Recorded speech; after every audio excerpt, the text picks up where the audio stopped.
Изградба на нов современ градски пазар на веќе постоечката локација ветуваат надлежните во Куманово. Општината и јавното предпријатие Пазаришта имаат за цел да изградат пазар со отворен и затворен дел, модерни тезги, без содржини за домување со подземно паркирање. Се изработува идејно решение, а во тек си и постапките за стекнување собственост на земјиштето. При разговор со градоначалникот на општина Куманово сме разговарале како да можеме да доаѓаме до еден идеален проект кој ќе биде во целост нов пазар.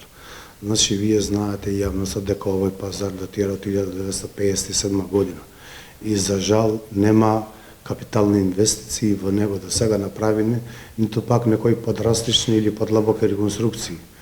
Она што е направено, со тоа секако дека може да се гордееме, бидејќи за прв пат после 20 или 30 години ние успеваме 3 деловни простории да ги реконструираме.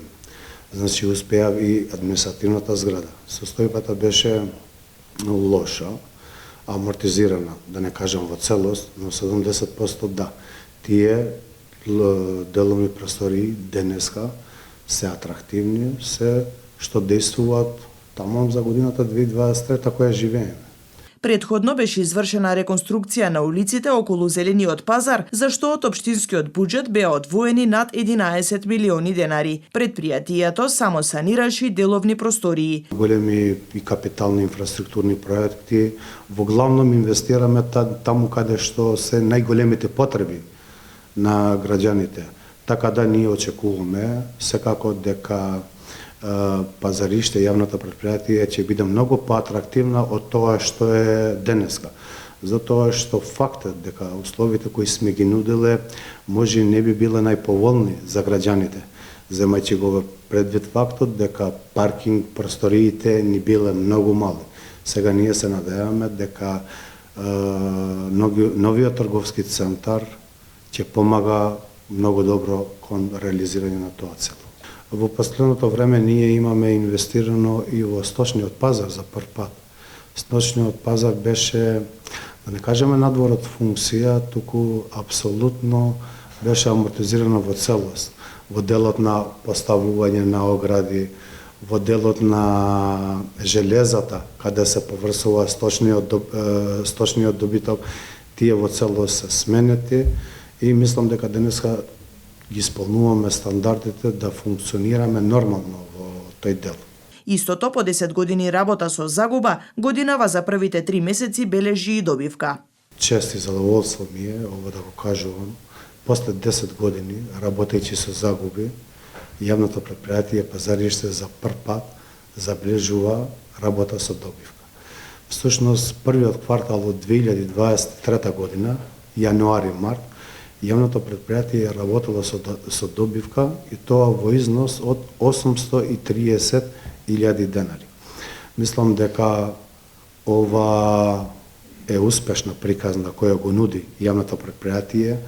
Ние со ова сакаме да докажуваме дека во државата, не само во предпријатијата, било во сите институции, дека може да биде подобро, но пред се треба волја, знаење и секако во крај резултатот ќе се дојде. Верувам дека ќе бидеме добар пример и за другите предпријатии кои работат со загуби. Порано вработените со месеци назад немале добиена плата. Од кога сме ние во ова предпријатие, апсолутно секој месец редовно се исплатуваат плативе и не само платите, туку и 13-та плата, всушност ка 15 регрес годишен одмор за прв пат вработените имаат добиена во износ од 16.000 денари, така да и ова можеме да го кажуваме дека може би сме единствената јавна предпријатие која редовно на први извршуваме исплата на плати на вработените. Предпријатието располага со 750 тезги, а искористени се 470. Значи, новиот проект, ако се надејаме дека ќе го реализираме, ако успееме да го реализираме, во целост да градиме нов пазар, јас тогаш сум сигурен дека ќе се врати она старата слика и старото време кога Пазариште било полно, кога сите тезги били искористени. За жал, младите не гледат перспектива во овој дел. Во овој момент бидејќи условите се тие кои ние сме ги затегнале. Ние колку и да сме работеле, колку и да сме труделе, земејќи ја во предвид дека ние ја вршиме дејноста со самофинансирање, со тие капацитети кои ги имаме на располагање, не сме можеле да со наши средства да градиме нов пазар. Во близина на пазарот веќе е изграден и современ трговски центар, а се најавува и кружен тек.